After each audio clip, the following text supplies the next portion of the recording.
برادران ملت اسلامی، السلام علیکم ورحمۃ اللہ وبرکاتہ۔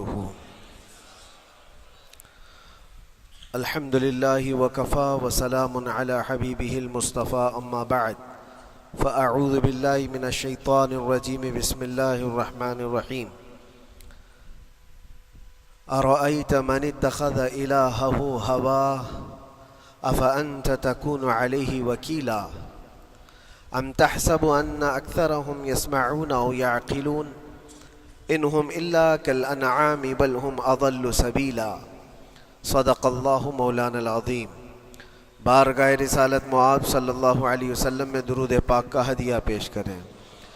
اللہم صلی علی سیدنا و مولانا محمد معدن الجود والکرم وآلہ واصحابہ الکرام وابنہ الکریم وبارک وسلم صلاة دائمة سرمدا ابدا۔ رب ذوالجلال قرآن عظیم میں یوں ارشاد فرماتا ہے، اے رسول کیا آپ نے نہیں دیکھا ان لوگوں کو جنہوں نے اپنی خواہشات کو اپنا خدا بنا لیا ہے، اپنی خواہشات کو اپنا معبود بنا لیا ہے، جو وہ چاہتے ہیں اسی کے پیچھے بھاگتے ہیں، اس کی عبادت کرتے ہیں۔ اور اللہ تعالیٰ فرماتا ہے، اے نبی کیا آپ ایسوں کی سفارش کریں گے اور ایسوں کے آپ وکیل بنیں گے جو اپنے خواہشات کے پجاری ہیں؟ اور اللہ فرماتا ہے ان میں سے تو اکثر ایسے ہیں کہ انہیں عقل نہیں ہے، وہ جانوروں سے بھی بدتر ہیں، جو اپنے خواہشات کے پیچھے بھاگ رہے ہیں۔ شیخ اعظم سیدنا محی الدین ابن عربی رحمۃ اللہ تعالی علیہ، ان کی کئی چیزیں لوگوں میں ایسی بھی مشہور تھی کہ شیخ محی الدین ابن عربی ایسے ایسے الفاظ بول جاتے ہیں جو شریعت میں ہوتے نہیں ہیں۔ بہت سارے مسائل ان کے ہیں، لیکن ایک بار شیخ محی الدین ابن عربی بیٹھے ہوئے تھے، کرسی پر ہیں، سامنے مریدین بھی ہیں، بہت سارے ملنے والے لوگ بھی آئے ہوئے ہیں۔ اسی اثنا میں انہوں نے ایک جملہ ایسا کہا، واقعی اگر آپ کے سامنے بھی ایسی بات آئے تو آپ بپھر جائیں۔ شیخ محی الدین ابن عربی کہتے ہیں، اے لوگوں جو تم سب یہاں میرے پاس بیٹھے ہو، تمہارا خدا میرے پاؤں کے نیچے ہوتا ہے، تمہارا خدا میرے قدموں کے نیچے ہوتا ہے۔ سب ظاہر سی بات ہے، جیسے ایسا جملہ سنا تو اٹھ کر کے لوگ بھاگنا شروع ہو گئے کہ آدمی کافر ہو گیا۔ شیخ اعظم ہیں یہ، حضرت محی الدین ابن عربی، جن کی بہت ساری کتابیں ہیں، تصوف میں آپ کا ایک بہت بڑا باب ہے۔ لوگ اٹھ کر کے ادھر سے ادھر چلنے لگ گئے کہ ایسے ایسے جملے بول رہے ہیں، یہ محی الدین ابن عربی کو ہو کیا گیا؟ خدا پیروں کے نیچے ہوگا؟ کفریہ جملہ ہے۔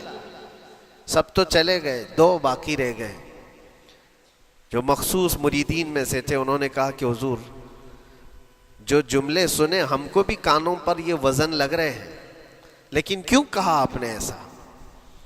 اس کا کچھ معنی ہے؟ آپ جیسے عظیم المرتبت بزرگ سے ایسا جملہ کیسے ممکن ہے؟ انہوں نے فرمایا کہ ان سب کو بھی تو یہ پوچھنا چاہیے تھا میرے بولنے کا مطلب کیا ہے۔ فوراً بدگمانی کیا اور بھاگ گئے۔ تم دو باقی رہ گئے، میں بتاتا ہوں کہ میں نے یہ جملہ کیوں کہا تھا۔ کرسی پر بیٹھے تھے اور چٹائی نیچے بچھی ہوئی تھی یا قالین بچھی ہوئی تھی جس پر لوگ بیٹھے ہوئے تھے۔ آپ نے اپنے ان دو مریدین سے کہا یہ چٹائی اٹھاؤ۔ چٹائی اٹھائی تو دیکھا وہاں پر سونے کے چاندی کے سب سکے رکھے ہوئے تھے جو شیخ محی الدین ابن عربی کے پیروں کے نیچے تھے۔ کہا وہ جتنے آئے تھے وہ اسی کی عبادت کرتے تھے، اس لیے میں نے کہا کہ تمہارا خدا میرے پاؤں کے نیچے ہوتا ہے۔ وہ خواہشات کے پجاری ہیں، میں نے اللہ نہیں کہا۔ اللہ رب العزت وہ قادر مطلق ہے، میں نے کہا جس کی تم عبادت کرتے ہو، جس کو تم خدا بنائے رکھے ہو، وہ میرے پیروں کے نیچے ہوتا ہے۔ اور حقیقت ہے میرے عزیزوں، جنہوں نے خواہشات کے پیچھے بھاگنا شروع کیا، در حقیقت وہ اپنا خدا بنا چکے ہیں ان کو۔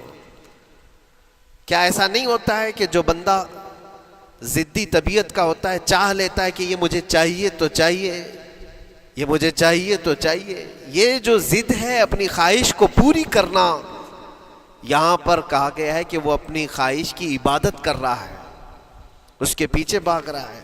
اسی لیے اللہ کے نبی صلی اللہ تعالیٰ علیہ وسلم کی ایک حدیث میں آپ کو سناؤں. حضور اکرم صلی اللہ علیہ وسلم ارشاد فرماتے ہیں لا یؤمن احدکم حتی یکون ہواہ تبعا لما جئت بہ. تم اس وقت تک پورے مومن نہیں ہو سکتے جب تک کہ اپنی خواہشات کو میری مرضی کے مطابق نہیں بنا دو گے. حضور کے قدموں میں لا کر اپنی ہر خواہش کو قربان کرنا ہو. یہ نہیں کہ میری چاہت تو ایسی ہے، میں خواہش ایسی رکھتا ہوں لیکن شریعت ایسا کہتی ہے. یہ جب ٹکراؤ آیا تو سمجھ لو کہ تمہارے اندر ایمان آیا ہی نہیں ہے، تم مومن نہیں ہو. مومن وہ ہے جہاں دنیا کی ساری خواہشات وہ حضور کے قدموں پر قربان کر دیتا ہے، اس کی اپنی کوئی خواہش نہیں ہوتی. اسی لیے میں اکثر یہ کہتا ہوں ان نوجوانوں سے جن کو کچھ نصیحت کی جائے تو وہ کہتے ہیں کہ مولانا ہماری لائف ہے، ہمیں انجوائے کرنے دی جائے. یہ ابھی تو ہماری لائف ہے، ہماری اپنی لائف کو ہمیں انجوائے کرنے دیا جائے. نادان، کس نے کہا کہ تیری اپنی لائف ہے؟ تیری لائف ہے کہاں؟ زندگی یہ نہیں کسی کی کسی کے لیے، زندگی ہے نبی کی نبی کے لیے. اور نہ سمجھ مرتے ہیں زندگی کے لیے، ارے جینا مرنا ہے سب کچھ نبی کے لیے. جو خواہشات کو لا کر کے حضور کے قدموں پر رکھ دیتا ہے تو پھر وہ کہتا ہے میرے عزیزوں، وہ پھر آ کر کے یہ کہتا ہے اپنی خواہشات، اپنی طبیعت جہاں سب مر جاتی آدمی کی، اس کی اپنی کچھ نہیں ہوتی، تب اس مومن کی زبان سے یہ نکلتا ہے یا رسول اللہ زمین و زمان تمہارے لیے، مکین و مکان تمہارے لیے، چنین و چنا تمہارے لیے، بنے تو جہاں تمہارے لیے، ہم آئے یہاں تمہارے لیے، اٹھے بھی وہاں حضور کے لیے. اس کا اپنا کچھ نہیں ہوتا. اپنی خواہش ہوگی تو میں کرتا رہے گا، اور جتنی خواہشات کے پیچھے بھاگتا رہے گا دنیا اس کا پیچھا کبھی نہیں چھوڑتی، اور نہ ہی دنیا اس کو کبھی سیراب ہونے دے گی، کبھی پیٹ بھرنے دے گی ہی نہیں. وہ بھوکا ہی رہے گا، وہ پیاسا ہی رہے گا جو دنیا کے پیچھے بھاگتا ہے. ایک مرتبہ سیدنا عبداللہ ابن مسعود رضی اللہ تعالیٰ عنہ غمگین بیٹھے ہوئے تھے، کسی بات کا غم ہوگا. نبی پاک صلی اللہ تعالیٰ علیہ وسلم کا گزر ہو رہا تھا، آپ نے دیکھا، حضرت عبداللہ ابن مسعود سے پوچھا کہ غم کیوں ہے؟ تو آپ خاموش رہے. تو اللہ کے نبی صلی اللہ علیہ وسلم نے ایک جملہ فرمایا جو آج ہم سب کے لیے سبق ہے میرے عزیزوں. فرماتے ہیں لا تکثر ہمک ما یقدر یکن. اپنے غم کو زیادہ مت بڑھا، جتنا لکھا ہے اتنا مل کے رہے گا. وما ترزق یأتک. جتنا اللہ نے رزق لکھا ہے وہ آ کر رہے گا، وہ تیرے پاس آ جائے گا. غم کب بڑھتے ہیں انسانوں کے؟ ہمارے اندر جو ٹینشن جس کو آپ کہہ رہے ہو، فرسٹریشن کہہ رہے ہو، یہ سب چیزیں انسان کی زندگی میں کب آتی ہیں؟ جب یہ اپنی لو اور اپنی خواہشات دنیا سے لگاتا ہے. خالق سے اگر لگاتا ہے تو پھر اس کے غم نہیں بڑھتے، بلکہ غموں کا مداوا ہے. اسی لیے بزرگوں نے فرمایا کہ اگر ٹینشن فری جینا چاہتے ہو تو انسانوں سے امیدیں کم کر لو، اللہ کی ذات سے یقین بڑھا لو، اس کی ذات سے یقین بڑھاؤ. ہم نے دیکھا ہے اپنی زندگی میں جس سے ہم ملتے رہے، جس سے کچھ خواہشیں رکھتے رہے یا جس کے متعلق کچھ امیدیں وابستہ کر رکھی، یہاں امیدیں ٹوٹ جاتی ہیں، پھر انسان کا غم بڑھتا ہے، انسان مغموم ہو جاتا ہے. اللہ کی ذات سے جو وابستہ ہوا اور وہاں جو آس لگایا وہ ہر دن بشاشت کے ساتھ جیتا ہے، یقین کے ساتھ جیتا ہے. اسی لیے میرے عزیزوں، یہاں جس نے بھی اپنے خواہشات کو دنیا کے ساتھ لگایا ہے اسے کم کرنا ہے. لا تکثر ہمک ما یقدر یکن. اللہ کے نبی فرماتے ہیں اپنے غموں کو زیادہ مت کر، جتنا لکھا ہے اتنا تجھے مل کر رہے گا. اس دار فانی میں، اس عمل کی دنیا میں ہم نے اپنے بہت ساری چیزیں پھیلا رکھی ہیں. ایک چیز میں آپ کو بتاؤں کہ کبھی کبھار میں دیکھتا ہوں موبائل کو، اب سب کے ہاتھوں میں موبائل ہے، اور کبھی کبھار یہ اسٹک بھی ہوتا ہے. اچھی اچھی کمپنیوں کے موبائل بھی اسٹک ہو جاتے ہیں. یا تو کبھی بہت زیادہ بیٹری گرم ہو جاتی ہے اور موبائل بھی گرم ہونے لگتا ہے. پھر اس کا حل کیا ہے؟ ایکسپرٹ سے پوچھتے ہیں موبائل کبھی ہینگ ہو رہا ہے یا کبھی بہت بیٹری گرم ہو رہی ہے, اس کے ریزن کیا ہیں؟ تو وہ ایکسپرٹ یہی بتاتے ہیں کہ اس کے اوپر اوور لوڈ ہو سکتا ہے, بہت زیادہ اس میں ڈیٹا جمع ہو چکا ہے اور پھر بیک گراؤنڈ میں ایکٹیو ہے بہت زیادہ, جس کی وجہ سے بیٹری ہارمفل ہے, بہت زیادہ گرم ہو جاتی ہے. یا تو پھر ایک ساتھ کئی چیزیں اس کے اندر ڈال دی جاتی ہیں تو اس کا پروسیس کم ہو جاتا ہے, اسٹک ہو جاتی ہے. یہ تو موبائل ہے جو تمہیں سکھا رہا ہے. یہی چیز ہے دنیا کے ہمارے اس لائف میں, ہماری زندگی میں بہت زیادہ چیزیں اگر دماغ میں آ جاتی ہیں تو پھر دماغ گرم بھی ہو جاتا ہے اور اسٹک بھی ہوتا ہے, ہر چیز سوچنے سے بھی عاری ہو جاتا ہے, صحیح طریقے کے فیصلے نہیں لے پاتا. اچھا نقصان کیا ہے اس کا؟ سیم ہم نے موبائل ایکسپرٹ سے بھی پوچھا, جب موبائل بہت زیادہ گرم ہونے لگے یا اسٹک ہونے لگے تو اس کو کیا کرنا چاہیے؟ تو ایکسپرٹس بتاتے ہیں کہ اس کے ریڈیشن بہت زیادہ ہوتے ہیں اس وقت اور یہ نقصان پہنچا سکتا ہے. جو استعمال کر رہا ہے اس کے دماغ پر بھی اثر کرے گا, آس پاس کے لوگوں پر بھی اثر کرے گا. ایک موبائل کے اوپر اگر زیادہ لوڈ آ جائے تو اس کے ریڈیشن آس پاس سب کو خراب کرتے ہیں. یہی حال انسان کی زندگی کا ہے. تمہارے دماغ کے اوپر اگر غم زیادہ بیٹھ گئے اور بہت زیادہ دماغ حاوی ہو گیا تو خود کا تو نقصان کرو گی ہی, آس پاس جتنے ہیں سب کا نقصان کرو گے. تمہاری وجہ سے تمہارے ماں باپ بھی پریشان, تمہاری اولاد, تمہارے بیوی بچے سب اس پہ ان سب چیزوں میں ملوث ہو جاتے ہیں. اب اس کا علاج کیا ہے؟ کہا گیا موبائل کو آف کر دو, ڈیٹا کم کر دو, اس کے اندر سے کچھ چیزیں ڈیلیٹ کر دو, پھر یہ اپنے نارمل حالت میں آ جائے گا. سیم آپ کے لیے بھی ہے, دماغ میں دنیا کے بہت سارے فطور بھرے ہو تو تھوڑی چیزیں ڈیلیٹ کر دو, تھوڑے دنوں کے لیے اپنی اس ایکٹیو لائف کو روک دو اور آ جاؤ اللہ کی بارگاہ میں اور آنکھ بند کر کے اس کی طرف لو لگاؤ, اس لیے کہ ہماری بیٹری جو چارج ہوگی وہ خالق کائنات سے ہی ہوگی. بنانے والا ہی بہتر جانتا ہے اس کی زندگی کس چیز سے چلتی ہے. اور اسی لیے کہا ہے, امام غزالی رحمۃ اللہ تعالیٰ علیہ فرماتے ہیں, جو بندہ اللہ کے ذکر سے کئی دن تک غافل ہوتا ہے تو مردہ لاش ہے جو چل رہا ہے, بازاروں میں جو چل پھر رہا ہے, ذکر الہی نہیں کرتا تو اس کی روح ختم ہونے کے قریب آئی ہے, یہ زندہ لاش ہے. یہاں زمانے ہو گئے, مہینوں بیت گئے, برسوں ہو جاتے ہیں, کتنے دن ایسے ہیں آپ نے اللہ کے ذکر کے لیے الگ سے وقت نکالا ہو؟ کہاں ہے وقت؟ نماز بھی ایسے پڑھ کر کے بھاگ جاتے ہیں جیسے لگتا ہے کہ کوئی چیز ہمارے اوپر سوار تھی, جلدی سے ہٹا دی اور بھاگ گیا. نہیں میرے عزیزوں, ہماری روح جب بیمار ہوتی ہے, ہماری روح کو جب بھوک لگتی ہے تو اللہ کے ذکر سے اس کا علاج بھی ہوتا ہے اور اس کو رزق بھی ملتا ہے. لیکن ہم رزق دیتے ہی نہیں. کبھی آپ نے دیکھا ہماری باڈی کو, صبح ناشتہ نہ کرو, دوپہر میں کھانا نہ کھاؤ تو شام تک ہمارا جسم ہچکولے لینے لگتا ہے, چکر آنے لگ جاتے ہیں. کیوں؟ جسم 2 وقت کے کھانے کو چھوڑنا برداشت نہیں کر پاتا, کمزوری آ جاتی ہے. جسم کو بھوک لگتی ہے, ہمیں کھانا دینا اسے ضروری ہے.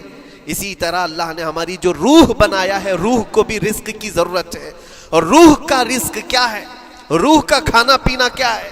کاجو بادام میوے پستے کھا کر کے روح کو طاقتور نہیں بنا سکتے. فرمایا گیا روح کی غذا اللہ کا ذکر ہے.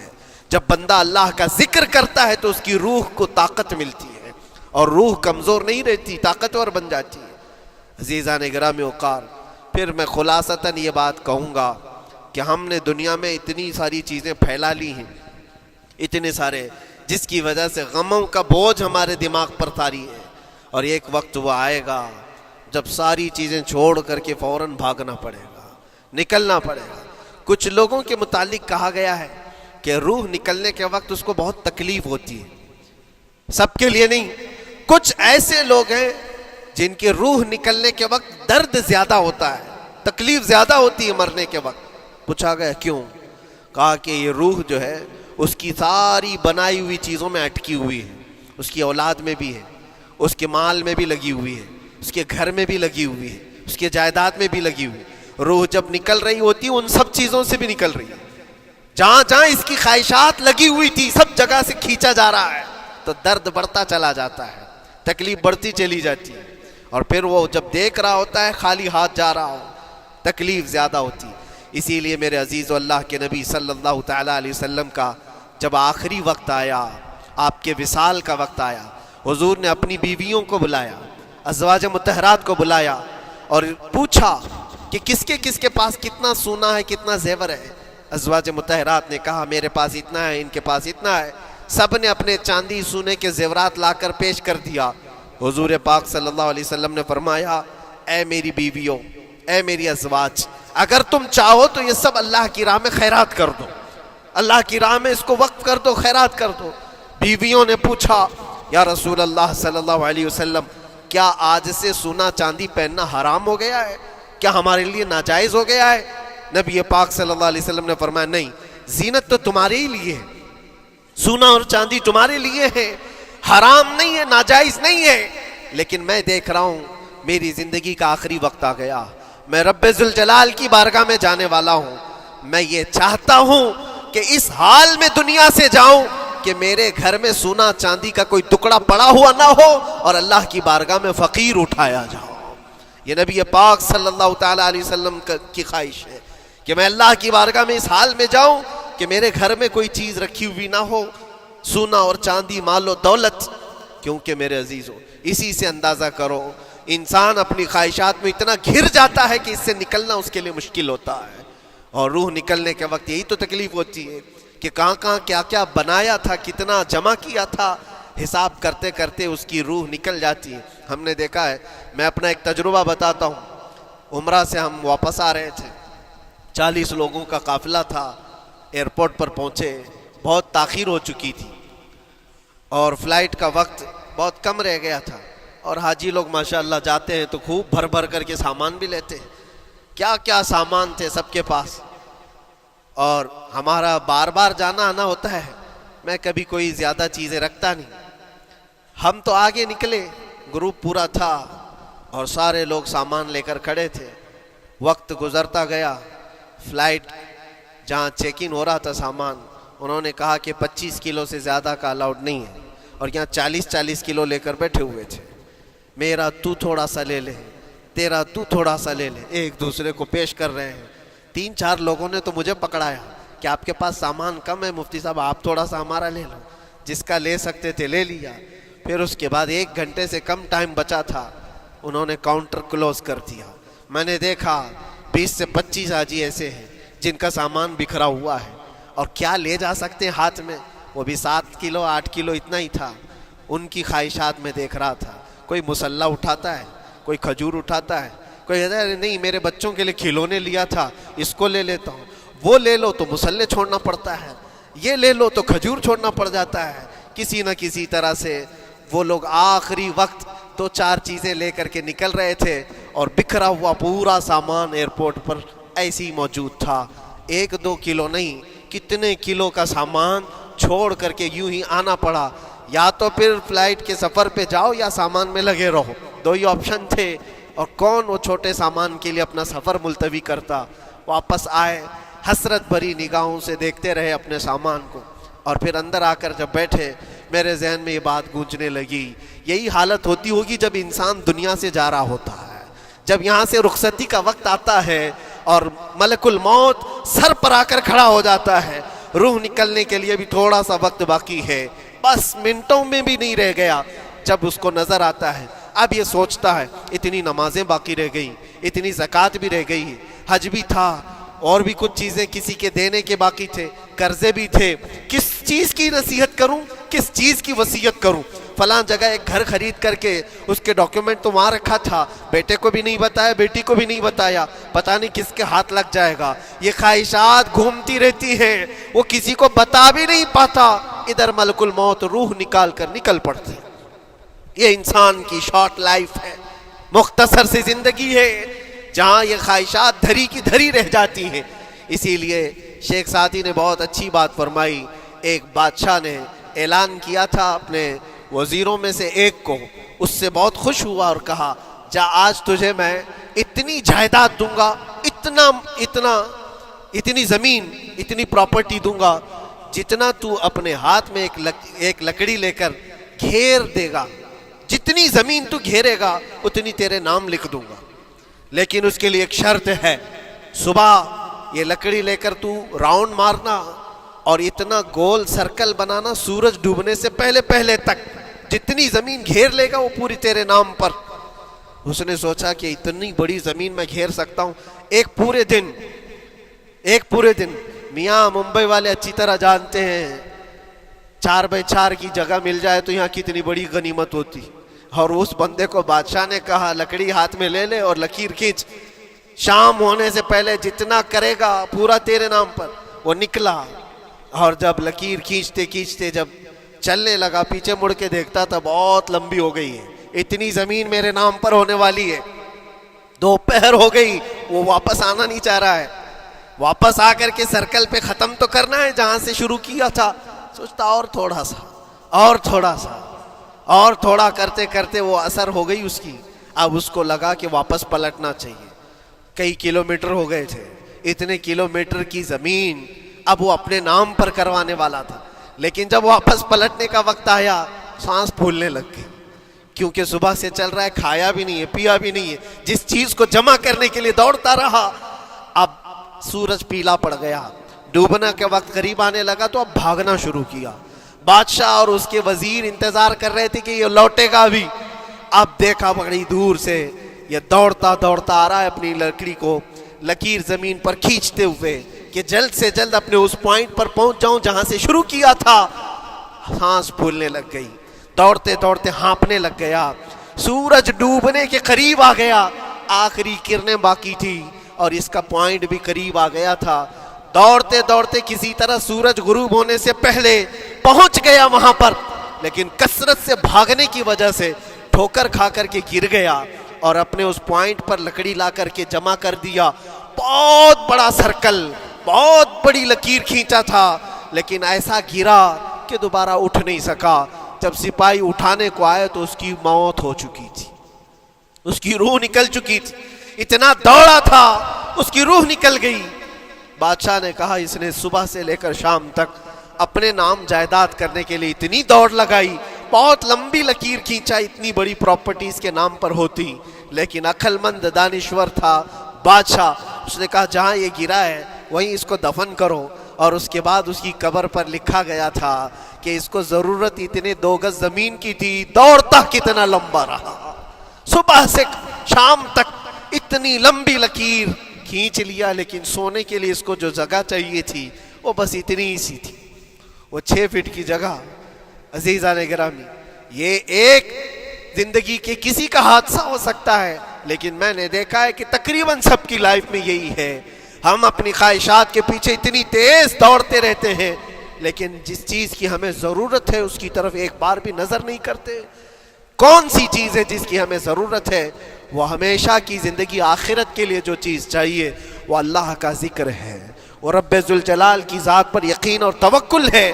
آج اللہ نے صحت و سلامتی کے ساتھ زندگی دی ہے تو وقت نکالو اور بارگاہ رب العزت میں آ جاؤ۔ میرے عزیزوں، آخری بات عرض کرتا ہوں، خواہشات جہاں ختم ہونی چاہیے وہ کیسی ہے؟ اللہ کے نبی صلی اللہ تعالیٰ علیہ وسلم مجلس میں بیٹھے، ایک صحابی کا مسئلہ ایسا تھا کہ وہ صبح جلدی دوڑ کر کے چلے جاتے تھے۔ صحابہ نے ان کی شکایت کی کہ یہ فجر میں اتنی جلدی چلے جاتے ہیں کہ کسی سے ملتے ہی نہیں۔ حضور نے پوچھا کہ وجہ کیا ہے؟ ان سے پوچھا گیا تو انہوں نے کہا یا رسول اللہ صلی اللہ علیہ وسلم، میرا گھر ایک یہودی کے گھر سے لگا ہوا ہے، اور یہودی کے گھر پہ ایک کھجور کا درخت ہے جس کی شاخیں میری آنگن میں بھی آتی ہیں، اور پکی کھجوریں صبح صبح میرے آنگن میں گر جاتی ہیں۔ میں اس لیے جلدی دوڑ کر کے جاتا ہوں، میرے بچے اٹھنے سے پہلے وہ کھجوریں جمع کر کے میں اس یہودی کو دے دوں کہ کہیں انجانے میں میرا کوئی بچہ وہ کھجور کھا نہ لے، ہمارے لیے وہ حلال نہیں ہے۔ یہ صحابی رسول کا عمل تھا۔ اللہ کے نبی صلی اللہ علیہ وسلم نے فرمایا اپنے بچوں کو حلال کھلانے کے لیے اتنی فکر۔ عزیزان گرامی وقار، آپ سنیے، یہ تو حالات ایسے ہو گئے یہاں بڑے بڑے درخت ہی نگل گئے, کھجور تو چھوڑے, ڈکار بھی نہیں. حرام چیزوں کے اوپر تو کئی لوگوں کی زندگی آباد. خیر, حضور پاک صلی اللہ علیہ وسلم نے ان کا مسئلہ دیکھ کر کے, ان کی تکلیف کو دیکھ کر کے اپنے صحابہ میں اعلان کیا, کوئی ہے جو اس یہودی کا درخت خرید کر کے میرے اس صحابی کو دے دے, میں اسے جنت میں پورا باغیچہ عطا کروں, جنت میں پورا باغ اسے عطا کروں. صحابہ ظاہر سی بات ہے, ایک بار حضور نے فرمایا تو پھر اس کو حاصل کرنے کے لیے ایسی دوڑ لگتی تھی, سب گئے میں حاصل کر لوں, میں حاصل کر لوں. اب اس یہودی کو منانا تھا کہ تو ایک درخت جو ہے اپنے پڑوسی کو بیچ دے, آنگن میں اس کے ہے, بیچ دے. اب اس کو لگا کہ ان لوگوں کی ضرورت ہے, مجبوری ہے, تو وہ بھی اکڑ کر بیٹھا کہ مجھے بیچنا نہیں, مجھے دینا نہیں.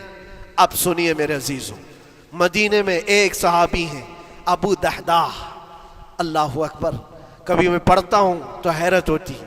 ابو دحداح مدینے کے اس صحابی کا نام ہے جن کا باغیچہ پورے مدینے میں سب سے مشہور ہے, ان کی کھجوریں سب سے مہنگی کھجوریں. اوالی مدینہ آج بھی مشہور ہے, جہاں کی اجوا کھجوریں بہت پسند کی جاتی ہیں.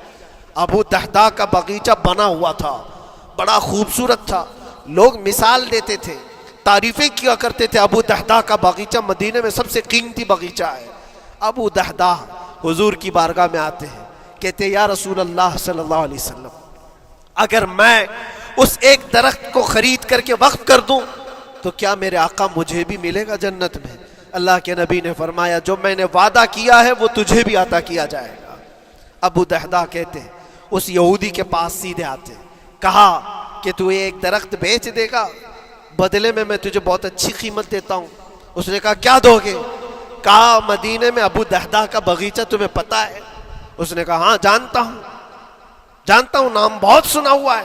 کہا وہ پورا باغیچہ اس ایک درخت کے بدلے دے دیا جائے گا, ایک درخت کے بدلے دے دیا جائے گا. اس یہودی نے کہا کیا مذاق کر رہے ہو, یہ کیا مذاق ہے؟ میرے آنگن میں اگے ہوئے ایک درخت کی وجہ سے ابو دحداح کا اتنا قیمتی باغیچہ دے دیا جائے گا, یہ کیسے پاسبل ہے؟ اس صحابی نے کہا اللہ کے نبی کی بات ہے, ہم مذاق نہیں کرتے, ہمارے لیے وہ ایک باغیچہ کیا ایسے 70 باغیچے ہوں, نبی پاک کی بات پر ہم سب عطا کر دیں, سب ہم وقف کر دیں. اس یہودی نے کہا کہ ان کی تو مت ماری گئی ہے مسلمانوں کی, یہ دیکھو اپنے نبی کی بات پر اتنا قیمتی باغیچہ مجھے دینے کو تیار ہے. اور پھر اس نے سوچا سودا بھی تو اچھا ہی ہے, باغیچہ تو ملے گا ہی, لیکن جو میں درخت بیچ رہا ہوں یہ جائے گا کہاں؟ یہ بھی تو میرے آنگن میں ہی رہنے والا ہے. درخت اگر کوئی خرید لیا تو ایسا تو نہیں ہے کہ یہ درخت وہاں جائے گا, یہ تو میرے آنگن میں ہی ہے. سودا کر لیا. کہا بات اگر سچی ہے تو میں یہ درخت اپنے پڑوسی کو جو تمہارا دوست ہے مسلمان اس کو دے رہا ہوں, بدلے میں مجھے ایک باغیچہ دے دو. ابو دحداح نے اسی وقت لکھ کر کے دے دی, یہ باغیچہ تیرے نام کا ہے. سوچو میرے عزیزوں, جس کو سینچا ہو محنتوں سے, جس باغیچے کو سجایا ہو, وہ راستے میں کھڑے ہو کر کے اس کا سودا کر رہے ہیں. کس بات پر؟ حضور پاک کی بات تھی, رسول اللہ کا فرمان تھا. آئے, ان کی بیوی ان کے بچے, باغیچے میں ہی گھر بنا ہوا تھا, نہایت ٹھنڈا گھر ہوا کرتا تھا, وہ لوگ سکون کے لیے وہاں بیٹھتے تھے. ابو دحداح اپنے باغیچے کے دروازے پر آئے, پھاٹک پر, اندر نہیں آتے, باہر کھڑے ہو کر کے اپنی بیوی کو پکارتے. ام دحداح پوچھتی ہے, وہ آواز آتی ہے کیا ہوا اندر کیوں نہیں آتے؟ باہر کھڑے ہو کر ابو دحداح کہتے ہیں بیگم باہر آ جا, یہ باغیچہ بک چکا ہے, اب ہمارا نہیں ہے, سامان لے, بچے لے اور باہر آ جا. بیوی نے کہا یہ کیسے اچانک؟ نہ کچھ کہا نہ کچھ بتایا, لیکن وہ عورتیں دنیا دار عورتیں نہیں تھیں. وہیں سے اندر سے کہتی ہے ابو دحداح میرا تم پر یقین ہے, اگر سودا کیا ہوگا تو بہت بھاری سودا کیا ہوگا, ورنہ ابو دحداح کا باغیچہ مدینے میں بیچے جانے کے قابل نہیں ہے. کون ہے جو اس کی قیمت لگائے گا؟ میرا گمان یہ ہے کہ میرا شوہر اگر سودا کیا ہوگا تو بہت اونچا سودا کیا ہوگا. ابو دحداح نے کہا میری رفیق حیات باہر تو آ جا, میں تجھے بتاؤں کون سا سودا کیا ہے, باہر آ جا. بچوں کو لیتی, اپنا سامان سمیٹتی ہے, اور اسی وقت باغیچہ چھوڑ کر کے باہر نکل آئی. ابو دہدا سے پوچھتی ہے یا اچانک سودا کرنے کی کیا ضرورت پیش آئی؟ یہ اس طرح سے اچانک تم نے سودا کر لیا اور مجھے باہر بلایا، کیا سودا کیا، کتنے پہ بیچا؟ ابو دہدا نے کہا میرے ہاتھ میں پیسہ تو 1 روپیہ نہیں، 1 درہم نہیں ہے۔ کہا پھر کتنے میں بیچا؟ کہا اندازہ بھی نہیں کر سکتی۔ اللہ کے نبی نے فرمایا میرے اس صحابی کے لیے جو ایک درخت خرید کر کے دے دے اسے میں جنت کا باغیچہ عطا کروں گا۔ میں نے اپنے دوست مسلم بھائی کے لیے اس کا درخت خرید کر کے وقف کیا ہے اور بدلے میں اس یہودی کو یہ باغیچہ دے دیا ہے۔ بیوی وہ نہیں تھی جو یہ کہتی کہ مت ماری گئی ہے تیری، گھر بیچ کے آ گیا، فلاں کر کے آ گیا۔ وہ دنیا دار عورت نہیں تھی، ہاتھ اٹھاتی ہے اور سر پر رکھتی ہے اور کہتی ہے ابو دہدا مجھے تمہارے بارے میں یہی یقین تھا، قسم رب ذوالجلال کی اگر وہ یہودی اس باغیچے پر نہیں مانتا تو ہمارے پاس اور جو کچھ تھا سب دے کر کے ہم نبی پاک کی بات پر عمل کر لیتے۔ حضور کی بات تھی، وہ یقین تھا، دنیا دے دیا، خواہشات قربان کر دیا قدم مصطفیٰ پر۔ اسی لیے اقبال نے کہا ہے کہ جو کچھ بھی ہمارے پاس ہے وہ نام مصطفیٰ سے ہے۔ آبروئے ماں نام مصطفیٰ، ہم سب کی عزت و آبرو مصطفیٰ کے نام سے ہے۔ وہاں اپنی خواہشات قربان کر دو، ختم کر دو، اپنے اندر کی جتنی چیزیں ہیں حضور نے فرمایا تو اس کے بعد اپنی طبیعت نہیں، اپنی خواہش نہیں۔ تم اپنے گھر پر سوچتے بیٹھے رہو گے کہ میرا گھر کیسے، میری بیوی کیا بول رہی ہے، میرا باپ کیا بول رہا ہے، میری ماں کیا بول رہی ہے؟ نہیں، وہ صحابہ کی زندگی یہ تھی، دنیا کیا بول رہی ہے اس سے ہمیں مطلب نہیں، میرے مصطفیٰ کیا فرما رہے ہیں۔ اپنی خواہشات وہاں پر۔ حضرت انس بن نزیر ایک صحابی ہیں، وہ حضور صلی اللہ تعالیٰ علیہ وسلم کے بڑے رازدار صحابی تھے، حضور ان کے گھر پر موجود ہے۔ مکہ سے ایک لیٹر آیا، جنگوں کی وہ لوگ تیاری کر رہے تھے، اور انس بن نزیر کون ہے؟ یہ ان کی بیوی جو تھی انس بن نزیر کی، اپنی بیوی سے بہت محبت کرتے تھے، بلکہ عشق کرتے تھے، عشق کرتے تھے اپنی بیوی سے، اور عشق میں ان کی شادی بھی ہے، اپنی بیوی کو بہت چاہتے تھے۔ اب سنو، مصطفیٰ کریم صلی اللہ علیہ وسلم انس بن نزیر کے گھر پر ہے، مکہ سے ایک قاصد آیا اور رازدارانہ طور پر ایک خط دیا، کہا مکہ والے جنگوں کی تیاری کر رہے۔ حضور نے خط کو پڑھوایا اور انس بن نزیر سے کہا انس یہ بات تیرے اور میرے بیچ میں راز ہے، کسی سے نہیں کہنا، جب تک میں نہ کہوں اس خط کا ذکر کسی سے نہ کرنا۔ انس بن نزیر نے کہا اے اللہ کے نبی آپ کا حکم، اس کے بعد میری زبان نہیں کھلے گی۔ خط کو بند کر دیا، رکھ لیا۔ حضور جب تشریف لے گئے گھر سے، ان کی بیوی، ان کی محبوبہ، ان کی رفیق حیات جس کو بہت زیادہ چاہتے تھے آئی، کہا انس رسول اللہ گھر پر آئے تھے، کچھ راز کی بات چل رہی تھی، کیا بات چل رہی تھی؟ انس بن نزیر نے کہا دیکھ میری بیگم، محبت اپنی جگہ پر، وہ میرے مصطفیٰ کا راز، وہ میں نہیں شیئر کر سکتا، وہ نہیں بتا سکتا۔ بیوی ہنس کر کہتی تم نہیں بتاؤ تو کوئی بات نہیں، میں نے تو دیوار کے پیچھے سے سن لیا ہے، مکہ والے جنگوں کی تیاری کر رہے ہیں، خط آ گیا ہے۔ انس بن نزیر نے اپنی بیوی سے اتنی بات سنی، سیدھے جا کر کے گلا پکڑ لیا، گردن کو دبوچ دیا اور کہا اس وقت تک میں تیری گردن نہیں چھوڑوں گا جب تک میرے مصطفیٰ کا فرمان نہ آ جائے۔ گردن پکڑ لیا اس عورت کی جس کو سب سے زیادہ یہ چاہتے تھے، لے آئے حضور کے پاس، کہا یا رسول اللہ معاف کر دیں، آپ کا راز تھا، میں نے تو نہیں بتایا، مگر میری بیوی نے دیوار کے پیچھے سے سن لیا اور اس لیے میں اس کی گردن پکڑ کر کے لایا ہوں کہ کہیں میں مجرم نہ بن جاؤں، نبی پاک کا راز افشا کرنے والا میں مجرم نہ بن جاؤں۔ آقا اگر آپ حکم فرمائیں تو میں اس کو ختم کر دوں یا اس کو طلاق دے کر کے آزاد کر دوں، آپ کے فرمان پر میں کامل عمل کر سکوں۔ اللہ کے نبی نے فرمایا انس چھوڑ دے گردن، جس طرح تو ہمارے راز کی حفاظت کرتا ہے یہ میری صحابیہ ہے، یہ بھی میرے راز کی حفاظت کرے گی۔ اس کے بعد ہاتھ چھوڑ دیا اور اپنی بیوی سے کہا کہ دیکھ میری محبت، میرا عشق اپنی جگہ پر، بات جب مصطفیٰ کی آئے گی پوری کائنات کو میں چھوڑ دوں گا، میرے مصطفیٰ کی بات کو عمل کروں گا۔ اور اس بیوی نے بھی یہی کہا انس اگر تو مجھے راز بتا دیتا حضور کا، عشق میں ڈوب کر کے، محبت میں ڈوب کر کے، تو جو گلا تو نے میرا پکڑا کل میں تیرا گلا پکڑ کر حضور کے پاس لاتی کہ حضور یہ آپ کی غلامی کے قابل نہیں ہے۔ یہ ان کا کمال درجے کا ایمان تھا، اپنی خواہشات کو قربان کر دیا۔ ایک مدینے کی خاتون ایسی ہے، سب سے زیادہ حسین و جمیل لڑکی ہے، حضور کے پاس ایک حبشی کالے رنگ کے صحابی ہیں، آئے کہا یا رسول اللہ مجھ سے کوئی شادی نہیں کرتا۔ حضور نے فرمایا کہ جا میں تیری شادی کے لیے ایک جگہ پر پیغام بھیجتا ہوں، اور بھیجا اس لڑکی کے گھر۔ انصاری صحابی کی ایک لڑکی اتنی خوبصورت ہے مدینے میں، ان کے گھر بھیجا۔ یہ تو حبشی قسم کے تھے، یہ ایک پیغام لے کر کے جب آئے، ماں باپ باہر بیٹھے ہوئے، لڑکی اندر ہے۔ ماں باپ نے دیکھا کیوں آئے ہو؟ کہا میں پیغام لے کر آیا ہوں۔ کس چیز کا؟ آپ کی بیٹی سے نکاح کا۔ کس نے بھیجا؟ کہا اللہ کے رسول نے۔ ماں اور باپ ہیں، شکل و صورت دیکھی اور ان کی حسینہ بیٹی۔ کہا ٹھیک ہے تم جاؤ واپس، ہم حضور سے بات کر لیں گے۔ اتنا ہی کہا، ٹال دیا ہوگا۔ وہ صحابی جو آئے تھے کالے رنگ کے، انہوں نے کہا یہ تو روز کی بات تھی، ہر جگہ ریجیکٹ ہوتا ہی تھا، میرے لیے تعجب کی بات نہیں تھی، میں تو واپس آیا حضور کے پاس۔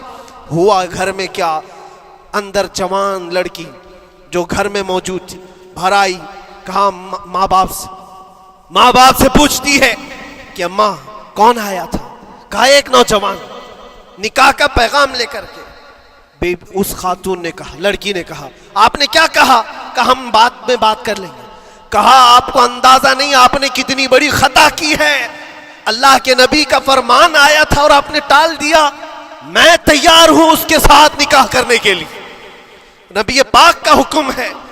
ماں باپ نے کہا بیٹا تو نے دیکھا ہے، بیٹا تو نے دیکھا جو پیغام لے کر کے آیا تھا وہ تیری میچنگ کا ہے یا نہیں، تو نے دیکھا؟ اس نوجوان نے کہا، اس لڑکی نے کہا میں نے پیغام لے کر آنے والے کو تو نہیں دیکھا، آمینہ کے لال کو تو دیکھا ہے، جس نے پیغام بھیجا ہے اس کو دیکھا ہے، اس کے حکم کے بعد پھر کسی کو دیکھنا بنتا ہی نہیں ہے۔ وہ دونوں ماں باپ دوڑتے ہوئے حضور کے پاس آئے، اور وہ صحابی ابھی بتا ہی رہے تھے کہ میں ریجیکٹ ہو کر کے آیا ہوں، تبھی ماں باپ بھی دوڑ کر کے آئے، کہا یا رسول اللہ خطا ہو گئی، ہم نے تاخیر کی آپ کے حکم میں، اے اللہ کے نبی ہم راضی ہیں اپنی بیٹی کا نکاح انہی کے ساتھ کریں گے جن کا پیغام آپ نے بھیجا ہے۔ کیا اپنی خواہشات کو حضور کے قدموں میں لا کر قربان نہیں کیا؟ لیکن نکاح ہوا بھی، وہ نوجوان عبداللہ اسود نکاح کا ہے، حضور نے نکاح کروا دیا مسجد نبی، اور حضرت عثمان سے کہا کہ ان کو کچھ پیسہ دے دو، مال دے دو، شادی کا سامان تو خرید لے، جہیز لے لے، اپنا گھر سجا لے۔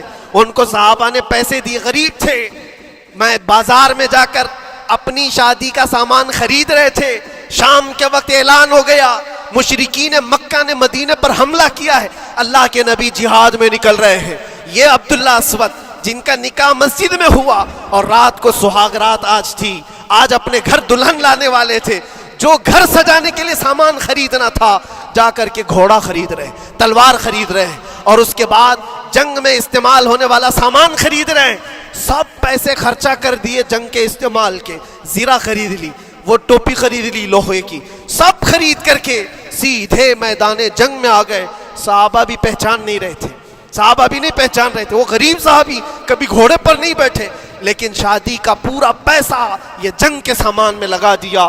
اور جب جنگ شروع ہوئی احد کی، میدان جنگ میں جب صحابہ لڑ رہے تھے، حضور پاک پوچھتے ہیں اپنے صحابہ سے، یہ ایک جوان ہے جو پورا چہرہ ڈھکا ہوا ہے، گھوڑے پر بیٹھا ہے، جوان مردی کے ساتھ لڑ رہا ہے، اے میرے صحابہ جانتے ہو کون ہے یہ؟ صحابہ غور سے دیکھتے اور کہتے یا رسول اللہ یہ مدینے کا نہیں لگتا، ہمارے آپس کا نہیں ہے، کہیں باہر سے آیا ہے۔ حضور نے فرمایا جا کے غور سے دیکھو، اس کی کالی کالی کوہنیوں سے میں پہچان رہا ہوں، وہ میرا عبداللہ اسود ہے، آج میں نے اس کو شادی کے لیے پیسے دیے تھے، وہ سارے پیسوں سے یہ جنگ کا سامان خرید کر کے لایا ہے۔ شام ہونے سے پہلے خبر آئی عبداللہ اسود کو ظالموں نے شہید کر دیا تھا، قتل کر دیا تھا، اور وہ مٹی میں گرے ہوئے تھے۔ حضور خود چل کر کے آئے، عبداللہ اسود کے پاس آ کر کے بیٹھتے ہیں اور سر اٹھا کر کے اپنی گود میں رکھتے ہیں، چہرے سے دھول کو صاف کرتے ہیں، اور پھر فرماتے ہیں اللہ کے کچھ بندے ایسے ہیں جو اللہ سے کیا ہوا وعدہ پورا کر کے دکھاتے ہیں، ساری دنیا ایک طرف، فرمان مصطفیٰ ایک طرف۔ میرے عزیزوں، یہ خواہشات کی قربانیاں ہیں جب جا کر کے ایمان تکمیل پاتا ہے۔ بس اخیر میں اتنا کہوں گا، ہمارا ایمان صرف اتنا ہونا ہے، انہیں جانا انہیں مانا، نہ رکھا غیر سے کام، للہ الحمد میں دنیا سے مسلمان گیا۔ اٹھو قوت عشق سے ہر پست کو بالا کر دو، دہر میں نام محمد سے اجالا کر دو۔ وآخر دعوانا الحمدللہ رب العالمین۔ السلام۔